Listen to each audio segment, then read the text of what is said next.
ঈদ মানে হাসি, ঈদ মানে খুশি। ঈদের আনন্দটা কিন্তু শুরু হয়ে যায় রমজান মাসের আগে থেকেই। পুরো একটা মাস রোজা রাখার পর একটা ঈদের দিন আসে, একটা খুশির দিন আসে। তবে এই আনন্দটা কিন্তু খুব লং প্রসেসিংয়ের ভাবেই হয়, কারণ ঈদের আগে কি পরিমাণ আমরা শপিং করি এগুলোর মধ্যেই কিন্তু অন্যরকম একটা মজা আছে। তো হ্যালো এভরিওয়ান, আসসালামু আলাইকুম। কী অবস্থা সবার? আজকে আমি আপনাদের সাথে যে ভিডিওটা নিয়ে চলে আসছি আপনারা দেখেই বুঝতে পারছেন। আজকের ভিডিওটা হচ্ছে ঈদ শপিং নিয়ে। তো আমি আমার ঈদ শপিংয়ে কি কি কেনাকাটা করছি সব কিছুর বিস্তারিত জানাবো আজকের এই ব্লগে।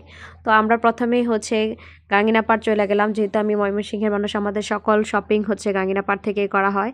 প্রথমেই হচ্ছে একটা কাপড়ের দোকানে ঢুকছিলাম, আর যেহেতু আমার আম্মু হচ্ছে শাড়ি কাপড় পরে, তো তার জন্য হচ্ছে প্রথমে শাড়ি কাপড়গুলো আমরা দেখতেছিলাম। তো আমার আম্মু সবসময় যেহেতু বি প্লাস শাড়ি পরে, মানে ঘরোয়া বাসায় পরার জন্য, তো সেগুলাই প্রথমে নিতেছিলাম। আর দোকানদাররা এবার অন্যরকম কিছু শাড়ি দেখাইতেছিল, তো সেগুলার মাঝখানে হচ্ছে বেশ কিছু শাড়ি দেখে নিলাম। তো যাই হোক, আমরা হচ্ছে রেখা বস্ত্রালয় এখান থেকে হচ্ছে সবসময় শাড়ি কেনা হয়, অথবা আজাদের থেকে সবসময় শাড়ি কেনা হয়। তো এখান থেকে কেনাকাটা শেষ করে তারপর হচ্ছে আমরা চলে আসলাম।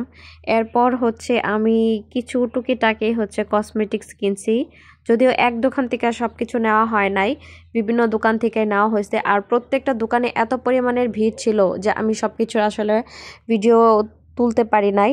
আমার ড্রেসগুলো যখন কিনতে গেছিলাম প্রতিটা দোকানে এত পরিমাণের ভিড় ছিল, সেখানে যে ফোনটা অন করে কিছু ভিডিও করব সেটার আর কোনো স্কোপই ছিল না। তো যাই হোক, এখানে ছেলেদের কিছু কালেকশন দেখতেছিলাম, তো এখান থেকেও আমরা কিছু জিনিস কেনাকাটা করে নিয়েছি। তো এখান থেকে বের হওয়ার পরে যে গাঙ্গিনাপাড়ের একটু অবস্থাগুলো দেখাইতেছে, আর এই ভিডিওটা মূলত আসলে ছিল রোজার আগের দিন। আর তারপর হচ্ছে আবারও কসমেটিক্সের দোকানে এসে এখানে বেশ কিছু জিনিস কেনাকাটা করে নিয়ে গেছি।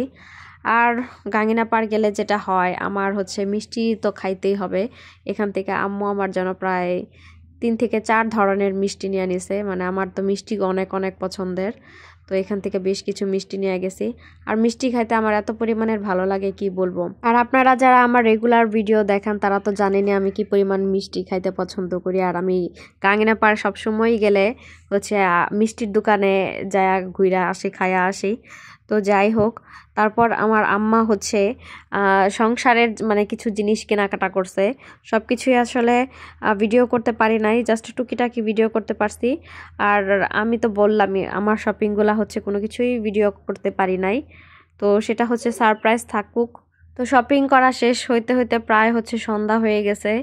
তো একটা মজার কাহিনী বলি, এই যে লোকটাকে দেখতেছেন, এই বয়স্ক চাচাটাকে, তো আমরা হচ্ছে রিক্সা ফুরাইছি যেন খুব তাড়াতাড়ি যাইতে পারি। তো আমি না মানে এত পরিমাণের বোকামি করছি, আমি খেয়ালই করি নাই লোকটা যে হচ্ছে প্যাডেলের রিক্সা। তো আমাদের একটু তাড়া ছিল যাতে তাড়াতাড়ি বাসায় যাইতে পারি, কিন্তু আমি বোকার মতন ফুরায় উঠা পড়ছি। তারপর দেখি রিক্সা হচ্ছে প্যাডেলের রিক্সা, তো যাইতে এত পরিমাণে লেট হয়েছে।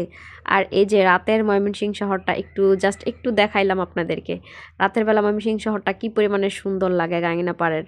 ঈদ শপিং নিয়ে আরও ভিডিও থাকবে সামনে।